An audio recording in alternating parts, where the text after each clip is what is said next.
Good morning, all. Let us start with the lecture 5 of Unit 1. Today we are going to discuss about de Broglie's hypothesis. So, the French physicist Louis de Broglie in 1924 hypothetically suggested that matter has dual nature. So, matter, when it is at rest, behaves like a particle, and when it is in motion, it behaves like a wave. So this is about the dual nature. So how he got this hypothetical idea means by analogy with the wave and particle behavior of light that had already been established experimentally. The particles might have the properties in addition to particle properties.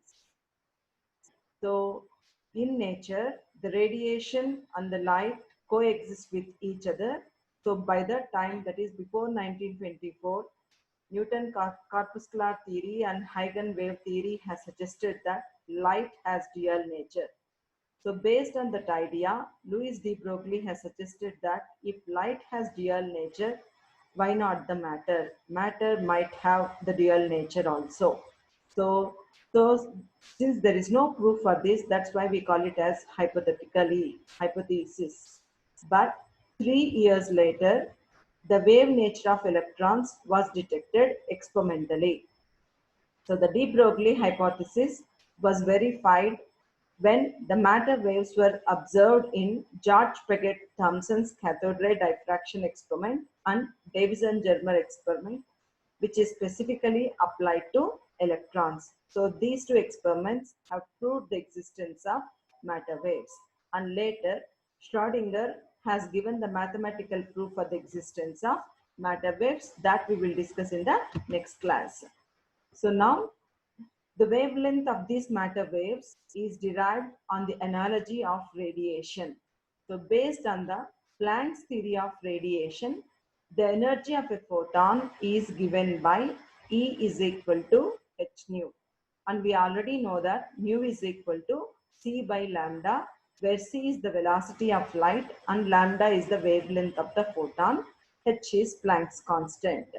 So based on this radiation, according to de Broglie, since the matter can behave like a particle, so based on the Einstein's mass energy relation, we can take that the energy of that particle E is equal to mc square, where m is the mass of the photon.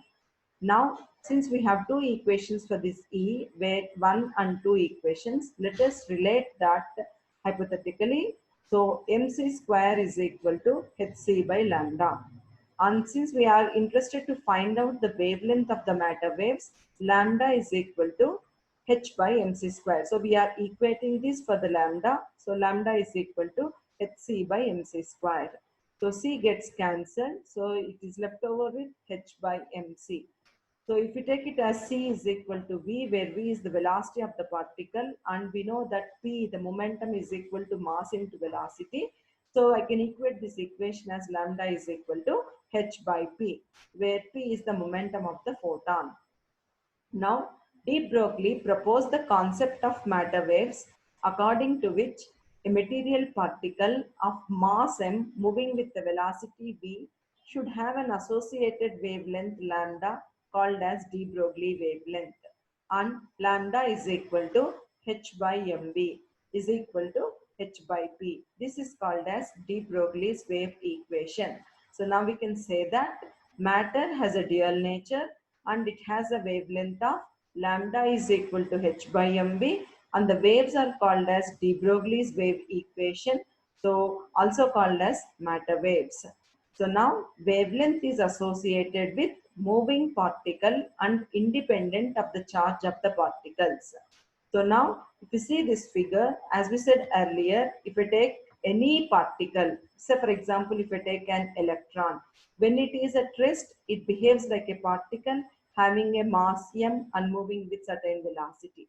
But when it is in motion, the position of this particle can be seen like a wave.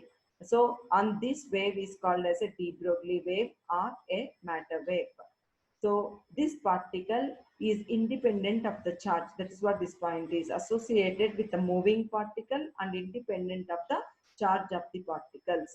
So by this equation, greater the mass of the particle, lesser will be the wavelength. Similarly, greater the velocity, lesser will be the wavelength. Now, if I take it for a special case of an electron, which is a charged particle, de Broglie's wavelength associated with an electron. So now, if a velocity v is given to an electron by accelerating it through a potential difference of v, then the work done on the electron is v into E, where v is the potential difference applied, E is the charge of an electron. The work done is converted into kinetic energy of an electron. So I can say that this VE is equal to half mv square. Now we need to equate or solve this equation for the wavelength. So let us go for small v is equal to root of 2ev by m. From this equation we get small v is equal to root of 2ev by m. And if I take this and multiply, mv is equal to root of 2m into v. So in this equation, multiply and divide with m and take this m to this outside. So we get mv is equal to root of 2mev. So now we know that lambda is equal to h by mv. So in that equation, instead of mv, let us suppose this equation, so h by root of 2mv. So this is the de Broglie's wavelength. Now substituting the values, like h is equal to Planck's constant, which has this value. M is the mass of an electron, having a value of 9.1 into 10 power minus 31 kg, and E is the charge of the electrons. Substituting all these values, I can get an equation as lambda is equal to 12.27 by root V in angstroms, or 1.227 by root V nanometers. So V, where V is the potential difference applied for an electron.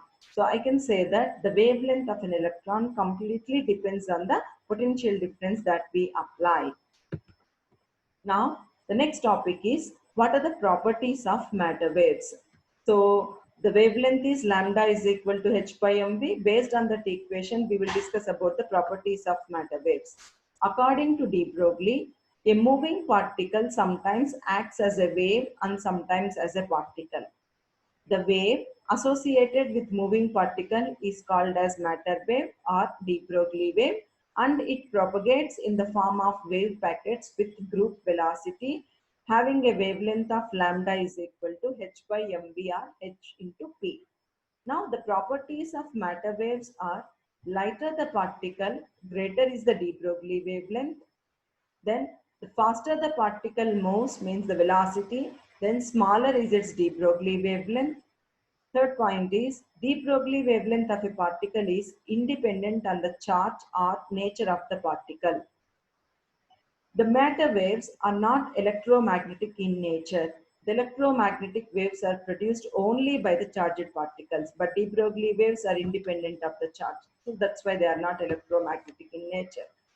Next one is, de Broglie's waves is independent of the charge on the material particle. It means matter waves of de Broglie is associated with every moving particle.